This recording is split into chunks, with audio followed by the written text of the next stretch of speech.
It is our extreme honor and privilege to have the gracious presence of Honorable Vice President of India, Shri Jagdeep Dhankarji, for today's ceremony.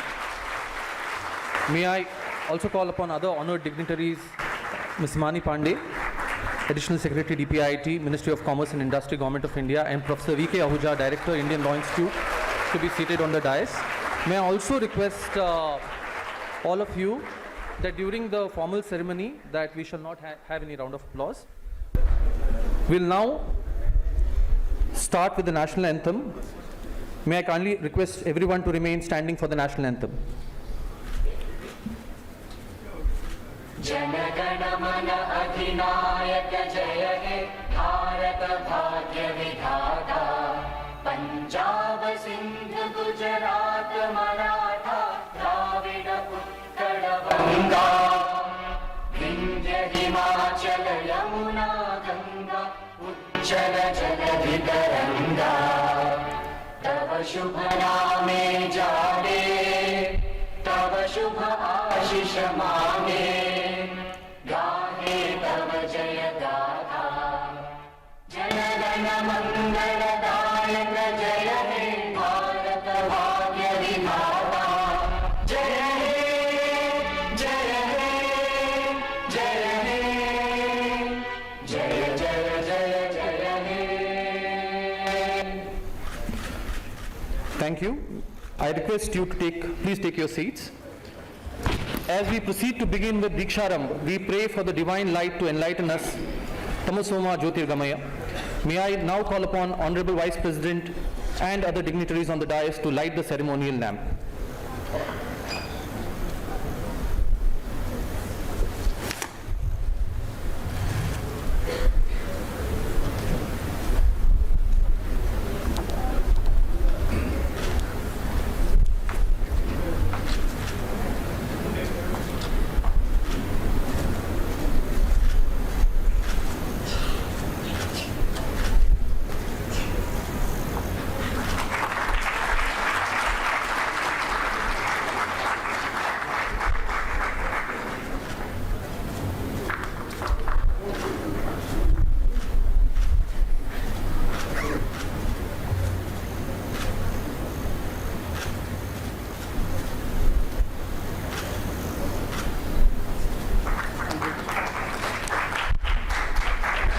Registrar, ma'am.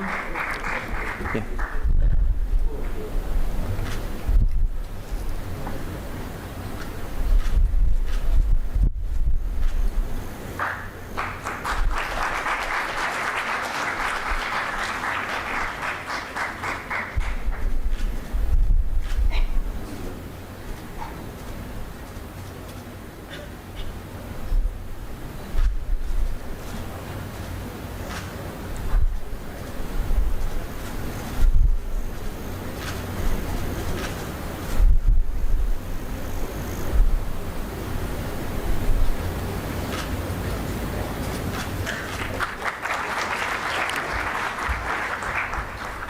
Thank you, sirs.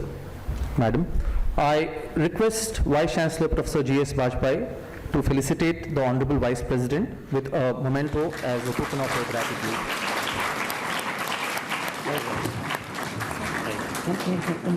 Control the hands. Yeah, you can touch hands. Let me give a good.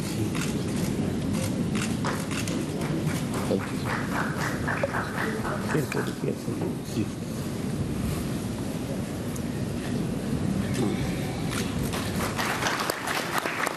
Thank you, Professor Bajpai.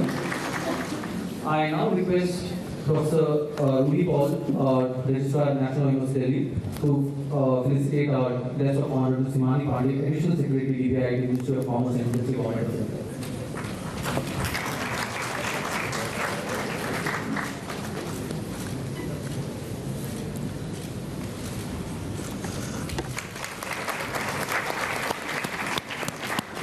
May I also kindly request Professor Bajpai to felicitate our guest of honor, Professor V.K. Ahuja, Director, Indian Law Institute, New Delhi.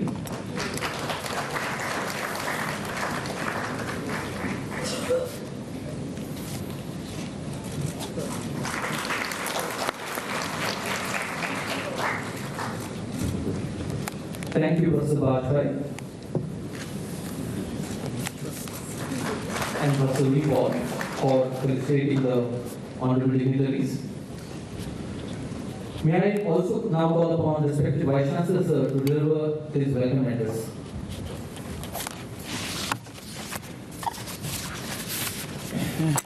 How's everything else now? All going well? Yes.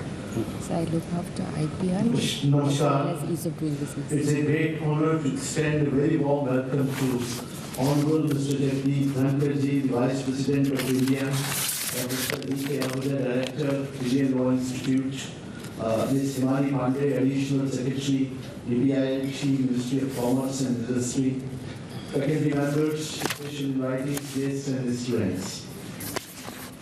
First and foremost, I express my deepest gratitude for the esteemed presence of Honorable Mr. Jagdeep Dhankarji, the Vice President of India. Sir, your unwavering dedication to the service of our nation stands as a beacon of inspiration to all of us. Your distinguished background in legal education and your profound contributions to the legal profession serve as a pillar of strength and motivation for the entire legal fraternity in our country.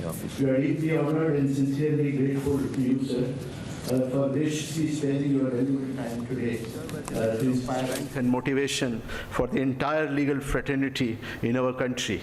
We are deeply honored and sincerely grateful to you, sir, for graciously sparing your valuable time today to inspire us today.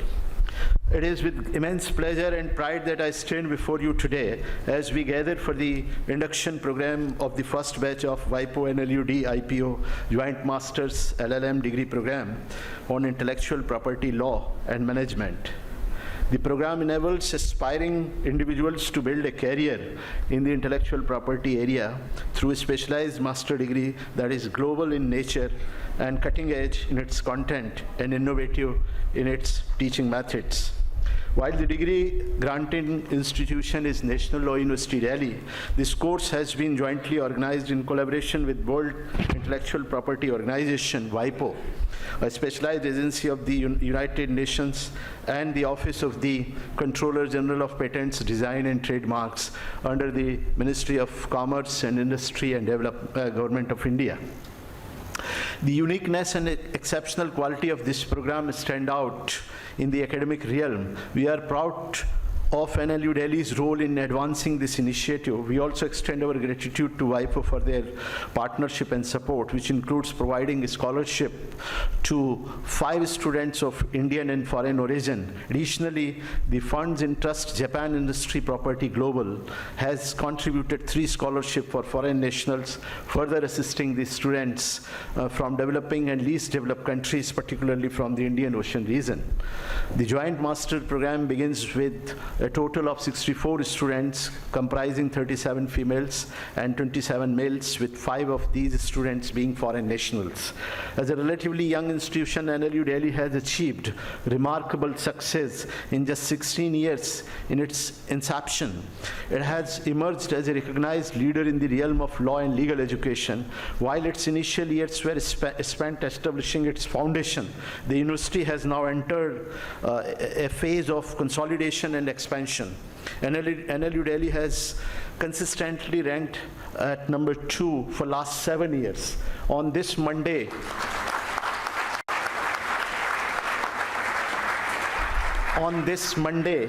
when the Ministry of Education, Government of India, Union Minister for Education released the ranking for all law school in Bharat Mandapam, this university for the 7th time ranked at number 2. We have been able to sustain that excellence in the framework of NERF ranking amongst thousands of law teaching institutions in the country. As a part of our ongoing effort, we have been involved in the creation of a range of impactful outcomes. NLU Delhi's centers have been working excellently to contribute to research and policy work. For example, NLU Delhi, through the Committee on Reforms in Criminal Law, spearheaded the recent criminal law reforms in India. Incidentally, I had the very good fortune of serving as the convener of that committee. it is heartening to note that several progressive provisions in three acts recently passed in the Parliament were inspired from the committee's recommendations.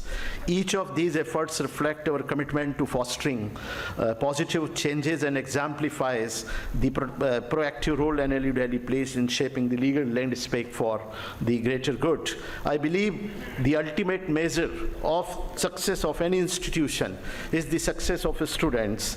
9 of our students were recently awarded the prestigious Erasmus Plus scholarship, enabling them to participate in semester-long exchange at various European universities. Our students have also achieved remarkable success in various competitive examinations. Every year, a section of students compete for judicial services and civil services and have come out with flying colors. Their success is a testament not only of their exceptional academic abilities, but also their unwavering perseverance and a steadfast commitment to their professional and career goals. Our students have also performed impressively in international moot court and alternative dispute resolution competitions. NLU Delhi student team achieved notable success at various prestigious moot court competitions. At 65 Philip Jessup International Moot Court Competition, India qualifying rounds, NLU Delhi students distinguished themselves at runner-up level and secured the Best Memorial Award. Emphasizing our commitment to inclusivity, NLU Delhi has launched Saksham, which is an academic support policy with 2 tracks, a general track for all students needing help and a special track for those requiring accommodation due to disabilities and all other problems. To enhance learning experience at NLU Delhi has introduced Abhyasa initiative, bridging law and justice by involving distinguished practitioners and industry professionals in student education. We remain a top choice among Indian law schools, but acknowledge our limits in accommodating all applicants. To address this, we launched Eklavya initiative inspired by Eklavya from Mahabharata to foster high-quality legal scholarship and make education more accessible. We are committed to building academic and research collaboration through programs like International Visitors Program and National Scholars in Residence Program, which enrich our academic environment. University is committed to advancing research and recognizing excellence through new Utkarsh scheme, which awards monetary honorarium to each published research paper by the faculty, staff, and students. We are pleased to confer these inaugural awards today. Additionally, the S.K. Malik Chair on Access to Justice, funded by Vishwanath and Santosh Bakshi Charitable Trust, and IPR Chair has been established to further research and innovation. We also introduced the Professor of Practice role to bridge the industry and academia gap. Furthermore, the Akshar is another initiative that NLU Delhi students are supposed to undertake, where they publish Scopus indexed Web of Science-based paper to receive recognition and honorarium. NLU Delhi strengthened its global presence by intensifying international collaborations over the past year. We signed MOU with prestigious institutions such as SOAS UK, University of Melbourne, University of Waikato, New Zealand, and Mykolas University. Our growing global profile is further highlighted by visits from leading institutions of the world to this place for strengthening our academic ties with them. I'm pleased to announce that thanks to the collective efforts of our university community, we have secured finances from Delhi government to build our additional campus of 7 crore. As we embark on this journey, new chapter of our academic journey, I convey my good wishes to the newly joining with. As a parting thought in the end, I believe that this may further, and here, since the gracious presence of Honorable Vice President of India is there and in his office can be a great help to us, it is high time that the Ministry of Education in India considers converting National Law University Delhi into a central law university.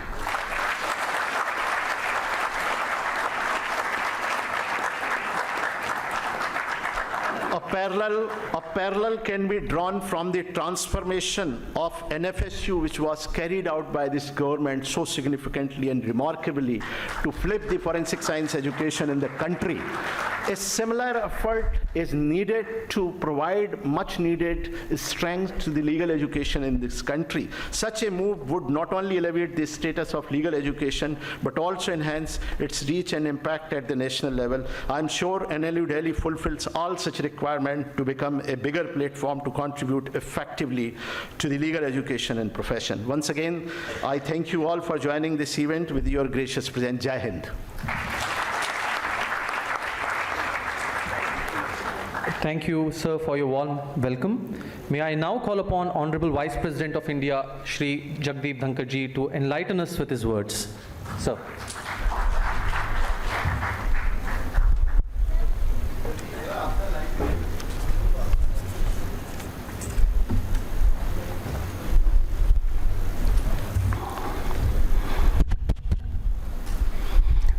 Warm good morning to all of you.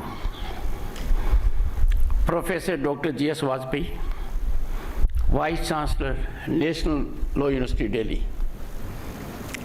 In his address, he has given out everything which I need to know and inspired and motivated everyone. And accolades have come to this place so repeatedly. Congratulations to him, members of the faculty, members of the staff, and dear students, for making your university proud.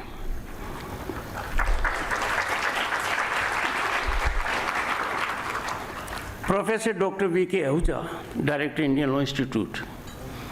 As a young lawyer from Rajasthan, I was so enamored of Indian Law Institute that I became its member and attended when the Indian Law Institute had Silver Jubilee celebration. Let me give a small anecdote. There was a suave lady sitting next to me, and we were having a serious conference on Silver Jubilee celebration. The lady sought pen from me. I said, "Why do you come to such a serious program without a pen?" I had the good fortune to appear before the lady in Supreme Court. She became a Supreme Court judge. So moral of the story is, if you seek pen from a good person, you rise.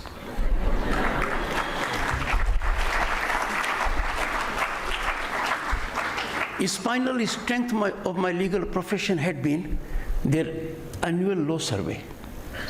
Remarkably thought-provoking. You will not have to read Keshavanand Bharti. No, you can read Indian Law Institute Annual Journal of Law.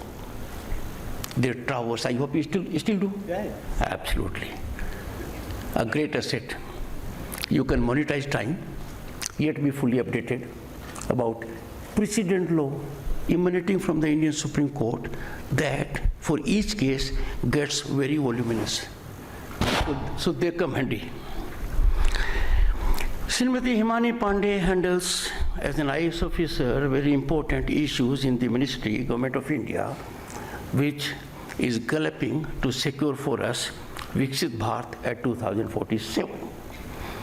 And IPR is one of her forte, also her brief. We have boys and girls, distinguished people in the audience. Jayashree Wattal, visiting professor and an IAS officer of 1978 batch. Her husband is also known, Mr. Wattal. Dr. Pushpender Rai, another IAS officer, senior to Jayashree ji by 1 year, 1977 batch, and former director of World Intellectual Property Organization, international IP advisor, which means he is in the right company. Where he has reached, many of you will certainly reach and reach higher. I have no doubt about it. Members of the faculty are very distinguished one and dear friends. Let me first tell you about me a little bit which you do not know. I started my career in 1979, the year I was married. The year I was married is relevant because when you get into legal profession, you have to keep company of the jealous mistress. I pampered and kept a good company of the jealous mistress for 4 decades, and 3 decades and above being a senior advocate. But it was a good fortune on 20th of July 2019, the day Neil Armstrong landed on moon 50 years ago in 2019, that I was appointed by a warrant. Warrant for a lawyer, you can understand, is a draconian word. Warrant signed by the then President Ramnath Kovind, appointing me as Governor of the State of West Bengal. Travesty of justice was complete for me. Jealous mistress was gone because it was my wife's birthday also, 20th of July. It is with great optimism and confidence that I address you today. Most of it has been generated in last few minutes I have spent on the campus and having looked at your vibrant faces. Let me tell you, those at the back benches, you are not backbenchers. You just happen to be sitting on the back bench. And therefore my greetings and salutations to you.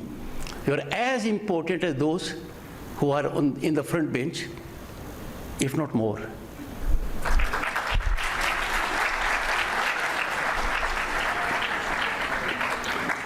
Education is undoubtedly the most impactful mechanism of social upliftment and economic development.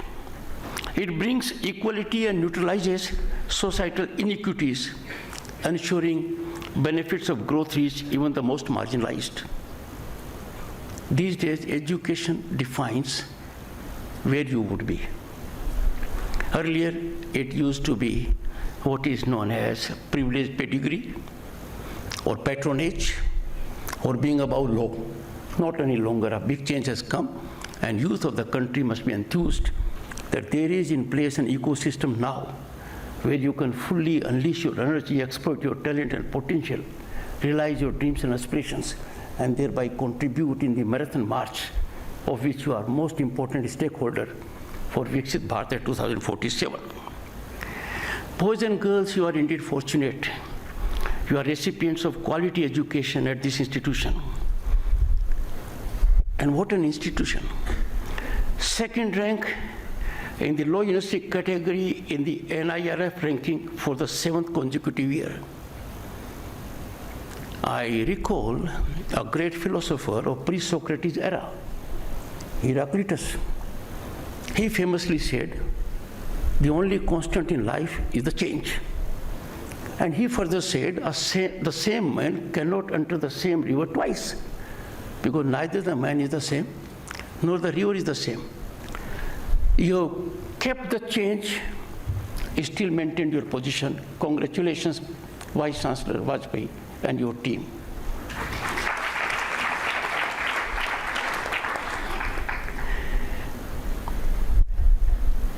I am further delighted because of this orientation program, for 2 reasons. One, reflected already by the learned Vice Chancellor. Secondly, at a global benchmark, you are part of, I think, 10 or 11 such programs, which means you are ahead of others, ahead of times to take India ahead of other nations. This orientation program for the Joint Masters and LL.M in Intellectual Property Law and Management, a collaboration between NLU Delhi and World Intellectual Property Organization. Congratulations for this convergence. It's wholesome convergence that will bring about geometric dividends. Congratulations to all the student participants in this program, and I'm confident you all will make most of the opportunity. Intellectual property law and management are pivotal to innovation, economic growth, and the protection of creative endeavors, as well as safeguarding our ancient knowledge and research. The latter one is more important.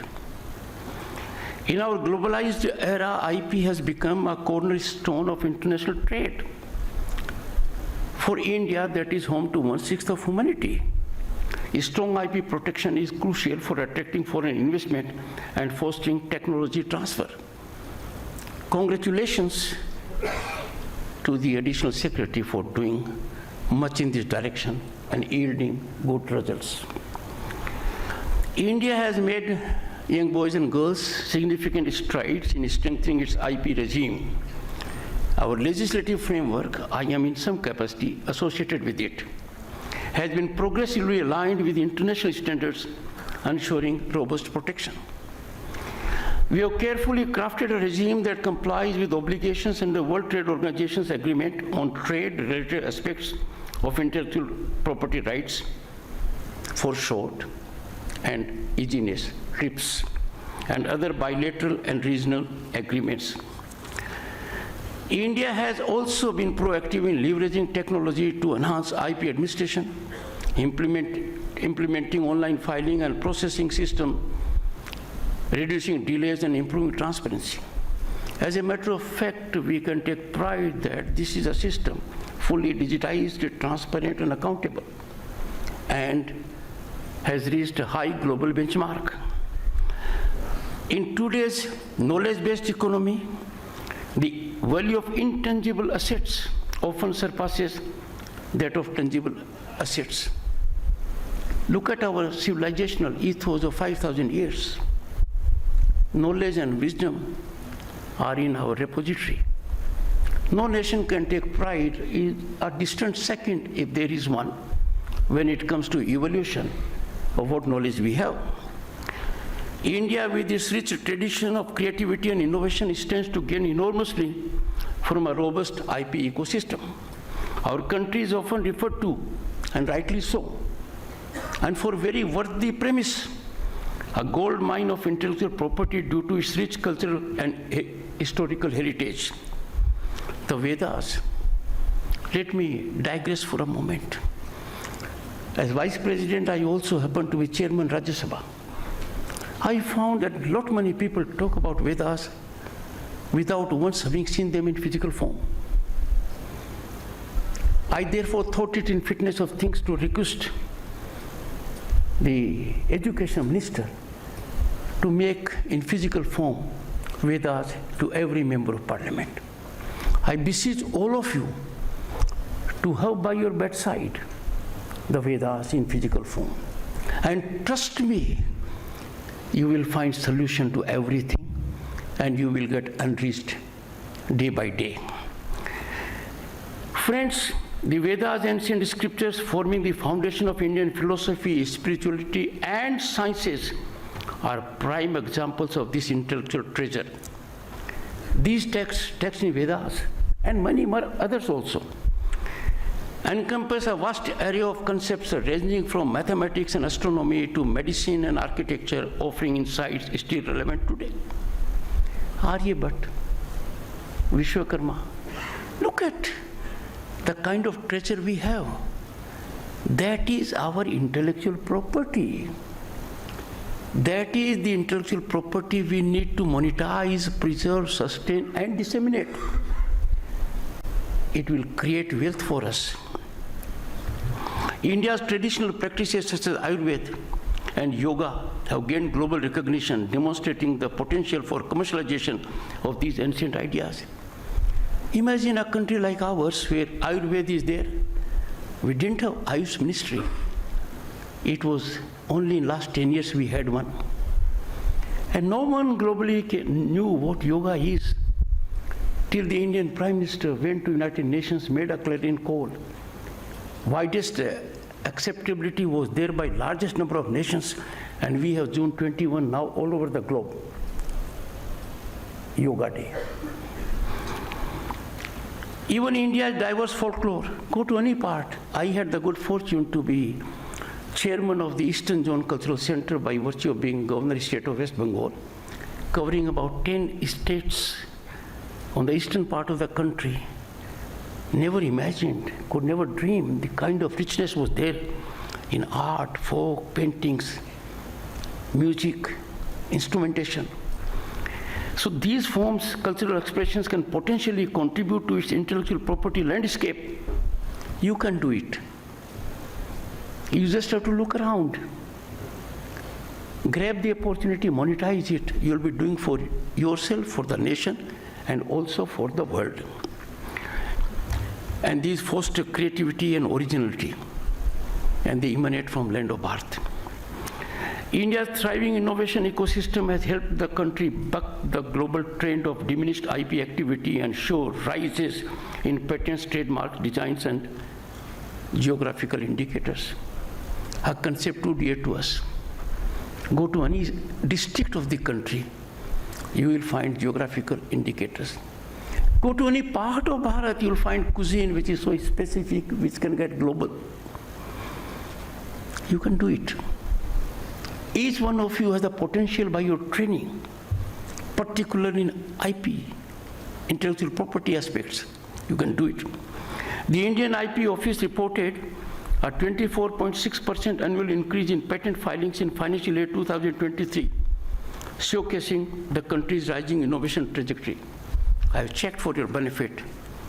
The trajectory is incremental. IP rights incentivize innovation. As a matter of fact, they spur innovation. They trigger innovation. They catalyze innovation by enabling creators to benefit from their work. The success of the Indian generics in the global market, worth over $20 billion in exports annually, stems from a balanced IP approach, thanks to the affirmative governance in the IP regime mechanism by the Government of India. Young boys and girls, moreover, IP rights have been crucial in protecting traditional knowledge. By traditional knowledge, I mean a knowledge that has evolved over centuries. Some forms of knowledge which concern our health, our hygiene, has come in the shape of kivdantis, by word of mouth, passed from one nani to another nani, from one dadi to another dadi. This came quite to the advantage of the nation even during COVID also. You have to secure it so that it remains ours, not for our benefit alone, but for the benefit of the world at large.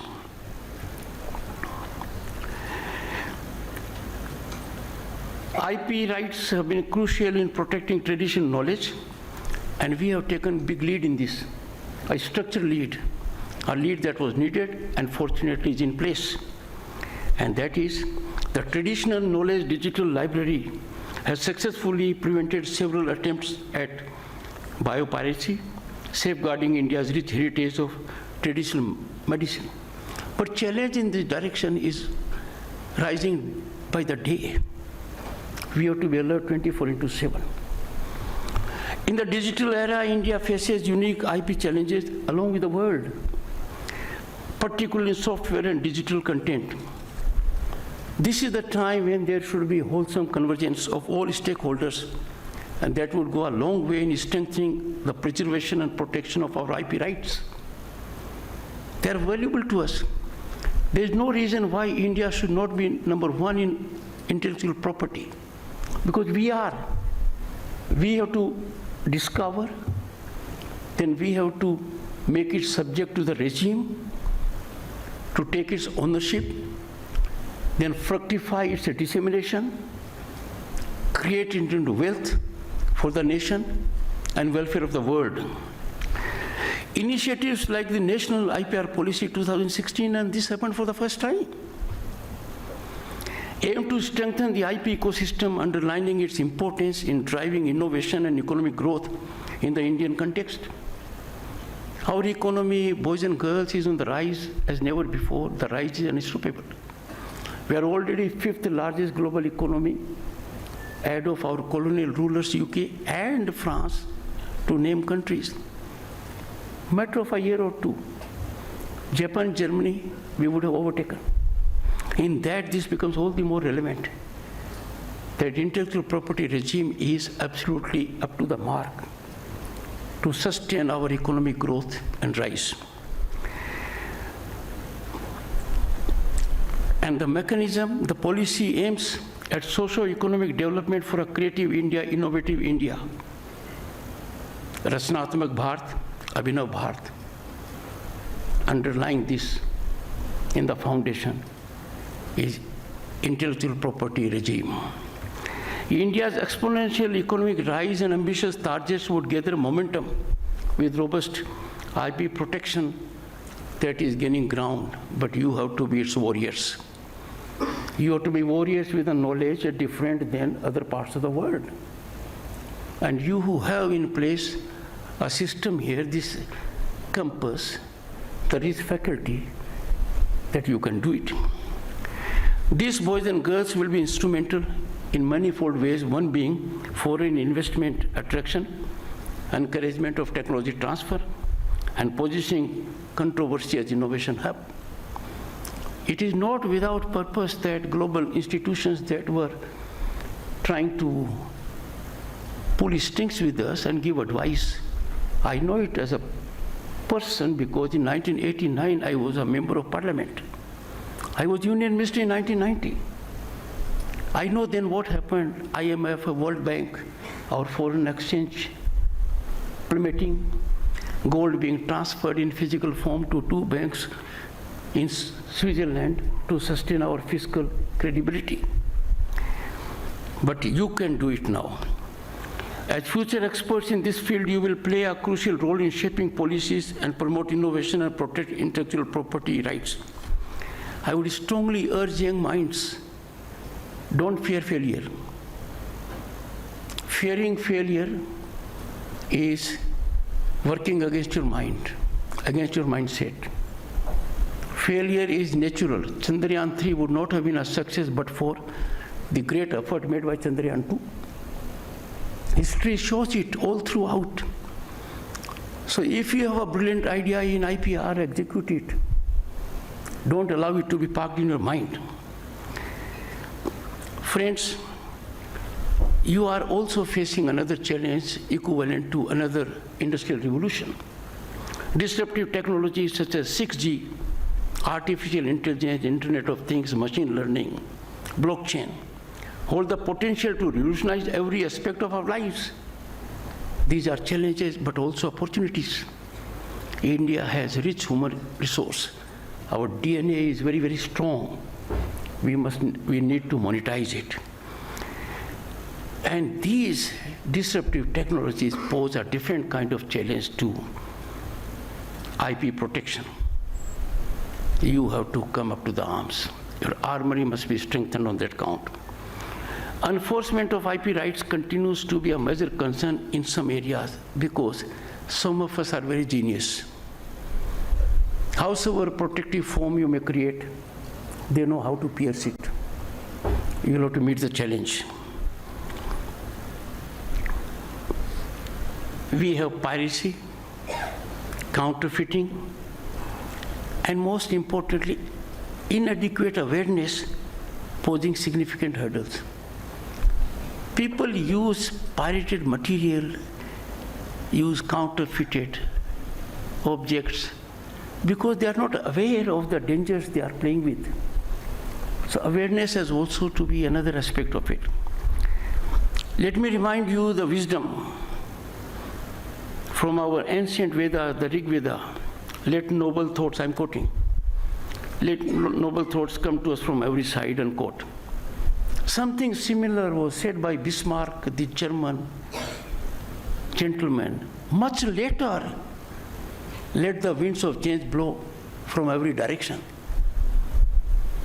This is there in our Rig Veda thousands of years ago. Look at the form of intellectual property we have not been able to monetize. People often quote Bismarck, whereas we should be quoting the most authentic source. This verse encapsulates the essence of intellectual property, the free flow of ideas and knowledge for the betterment of society. Remember, the future of Bharat lies in your capable hands. You are the architects of Viksit Bharat 2047. Your actions, decisions, and innovations will shape it. Friends, a few months back I had the occasion out of pain to reflect to young minds for your welfare. Now I find soothing that extravaganza of coaching centers advertisements all over the newspaper, page 1, page 2, page 3. putting boys and girls who made it, and same faces being used by multiple organizations. Advertisement, look at the extravaganza, the cost, every penny of that advertisement has come from those young boys and girls who are in pursuit of securing a future for themselves. Time has come.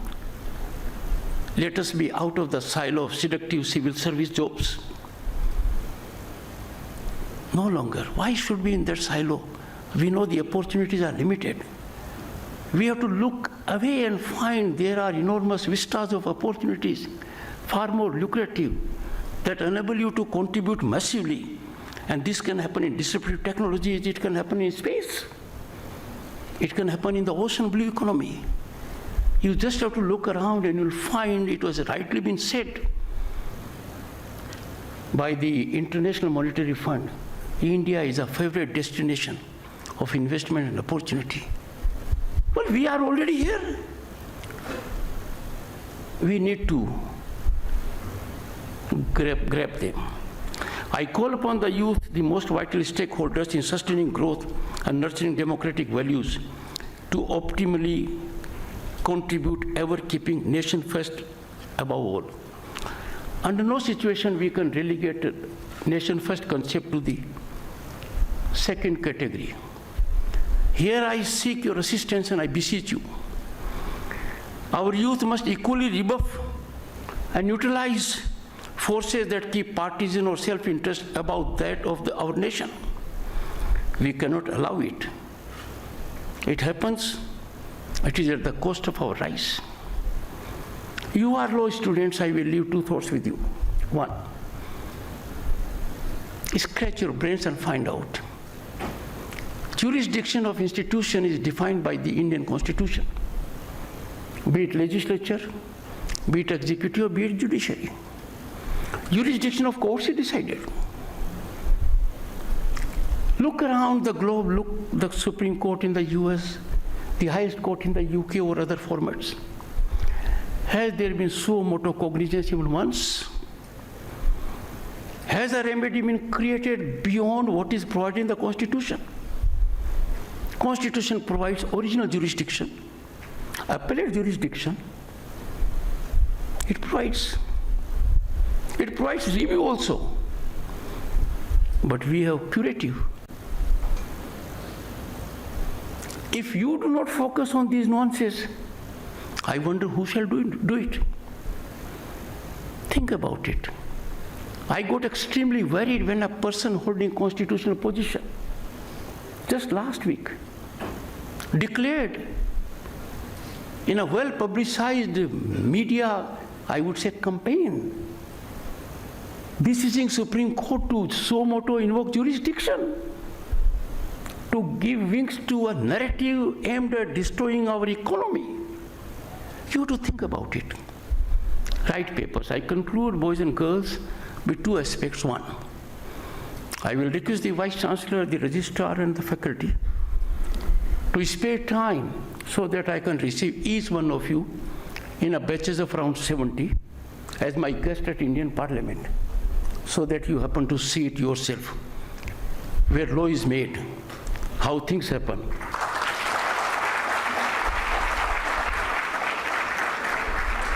And going by your present strength, 10 batches should be good enough, am I right? I'll spend time with each of the batches. Number two, I'm also president of Indian Council of World Affairs, an organization that keeps in touch with global trends. An MOU will be signed between Indian Council of World Affairs and this prestigious university, National Law University, Delhi.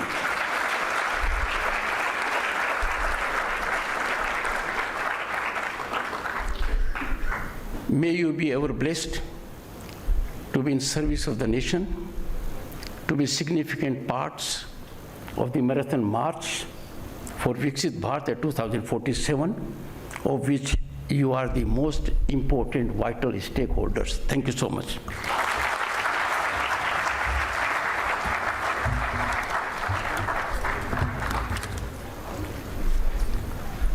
I would once again like to thank you, Honorable Vice President, sir, for gracing this event. with your presence and for your inspiring thoughts. Before we close, I would also like to thank other dignitaries on the dais, special invitees, guest faculty, members of the media, NLUD faculty members and students of the incoming batch and other guests for being present today and making this event memorable. Many thanks to the organizing team in NLU Delhi and Delhi Police and the Honorable Vice President Secretariat. Now, may we now stand for the national anthem, please?